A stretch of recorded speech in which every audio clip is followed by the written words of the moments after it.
Hi friends, welcome to Setha Selvi channel. எல்லோரும் நல்லா இருக்கீங்களா ஃப்ரெண்ட்ஸ்? வாங்க, ஒரு எண்ணெய் கத்திரிக்காய் குழம்பு செய்ய போகிறோம். அது எப்படி செய்கிறதுன்னா வாங்க வீடியோக்குள்ளே போய் பார்க்கலாம். இப்போ பாருங்கள், நான் ஒரு வானல் எடுத்திருக்கேன். கொஞ்சமாக நல்லா சூடு பண்ணிவிட்டு நல்லெண்ணெய் ஊற்றிருக்கேன். நல்லெண்ணெய் ஊற்றி ஏன்னா எண்ணெய் கத்திரிக்காய் குழம்புக்கு நல்லெண்ணெய் ஊற்றி செஞ்சோம்னா நல்லா டேஸ்ட்டாக இருக்கும். இது பாருங்கள், சின்ன சின்ன கத்திரிக்காய் எடுத்து உள்ளே பூச்சி இருக்கான்னு பார்த்துட்டு நான் 4 நறுக்கி வச்சுருக்கேன். எண்ணெய் காஞ்சிருச்சு. இங்கே பாருங்கள், ஒரு 2 ஸ்பூன் எண்ணெய் ஊற்றி நல்லா கத்திரிக்காயை சிம்மில் வச்சு வதக்கிக்குவோம். நல்லா வதக்குனதுக்கப்புறம் பார்த்தோன்னா நல்லா வதங்கிடும். ஒரு 5 நிமிஷம் வதக்குனா போதும். பாருங்கள், நல்லா வதங்கிடும். நல்லா டேஸ்ட்டாக இருக்கும் இந்த கத்திரிக்காய் குழம்பு. கொஞ்சமாக போட்டு ஒரு கத்திரிக்காய் எடுத்து வச்சு சாப்பிட்டாலும் அவ்வளோ டேஸ்ட்டாக இருக்கும். இங்கே பாருங்கள், நல்லா வதங்கிருச்சு கத்திரிக்காய். எடுத்துக்குவோம் ஒரு தட்டில். நான் 1/4 கிலோ அளவு கத்திரிக்காய் எடுத்துருக்கேன் இன்றைக்கி. 250 கிராம். பாருங்கள், நல்லெண்ணெய் ஊற்றி தான் சேர்க்கணும். நல்லெண்ணெய் சேர்த்தா தான் நல்லா குழம்பு டேஸ்ட்டாக இருக்கும். பாருங்கள், ஒரு டீஸ்பூன் 1/4 டீஸ்பூன் அளவுக்கு வெந்தயம், பச்சை மிளகா 3 மிளகா, கருவேப்பிலை, தக்காளி 3 தக்காளி, ஒரு 10 பல் பூண்டு, ஒரு வெங்காயத்தை நான் பொடிசாக கட் பண்ணி வச்சுருக்கேன், பெரிய வெங்காயத்தை. பாருங்கள், ஃபஸ்ட்டு பூண்டு பல்லை போட்டுக்கலாம். பாருங்கள், கருவேப்பிலை தேவையான அளவு, பெரிய வெங்காயம் கட் பண்ணி வச்சதை அதை சேர்த்துக்குவோம். நம்ம நல்லா செவக்கிற அளவுக்கு வதக்குவோம். 3 பச்சை மிளகா சேர்த்துக்கிறேன். பாருங்கள், கொஞ்சம் ஒரு 10 நிமிஷத்துலேயே வதங்கிடும்.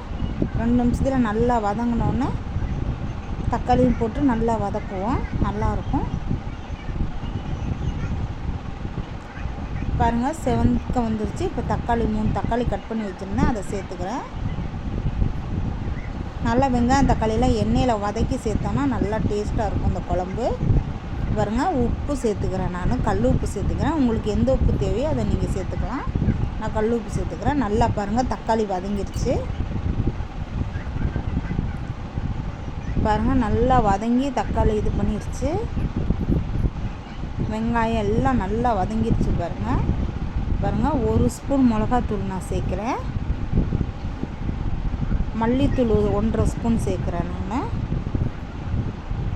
குழம்பு மசாலா 1 ஸ்பூன் சேர்க்குறேன். நான் 1/4 ஸ்பூன் மஞ்சத்தூள் சேர்க்குறேன். நல்லா அப்படியே மசாலாலே வதக்கிக்கிட்டோன்னா நல்லாயிருக்கும், குழம்பு டேஸ்ட்டாக இருக்கும். பாருங்கள், கொஞ்சமாக தண்ணி சேர்த்துக்கலாம். ஏன்னா நம்ம புளியும் அதில் சேர்க்கணும். ஒரு எலுமிச்சம்பழம் அளவுக்கு நான் புளி கரைச்சி இதில் சேர்ப்பேன். நீ பாருங்கள், ஒரு எலுமிச்சம்பழம் அளவுக்கு புளி கரைச்சி நான் சேர்த்துக்கிறேன். குழம்பு இது வந்து நிறைய வச்சா நல்லா இருக்காது, கொஞ்சமாக கெட்டியாக வச்சா தான் நல்லாயிருக்கும். நீ பாருங்கள், இப்போ இந்த கத்திரிக்காயை இந்த குழம்புல சேர்த்துக்கலாம். நல்லா எண்ணெயில் வதக்கிட்டோம், அதனால் ஒரு கொதி விட்டாவே இந்த காய் வதங்கிடும். பிஞ்சு கத்திரிக்காய் தான்.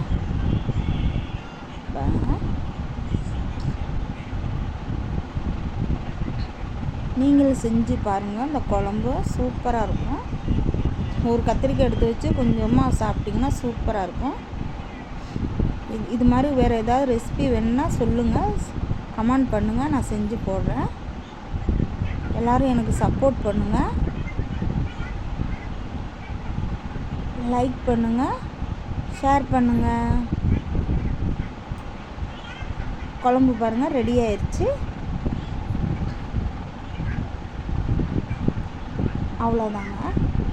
சுட சுட சாதம் வடித்து இந்த குழம்பு வச்சு சாப்பிட்டோன்னா செம்ம டேஸ்ட்டுங்க, சூப்பராக இருக்குங்க. நீங்களும் செஞ்சு பாருங்க. இந்த வீடியோ பிடிச்சா லைக் பண்ணுங்கள், ஷேர் பண்ணுங்கள், கமெண்ட் பண்ணுங்கள், சப்ஸ்கிரைப் பண்ணி பக்கத்தில் இருக்க பெல் பட்டன் கிளிக் பண்ணுங்கள்.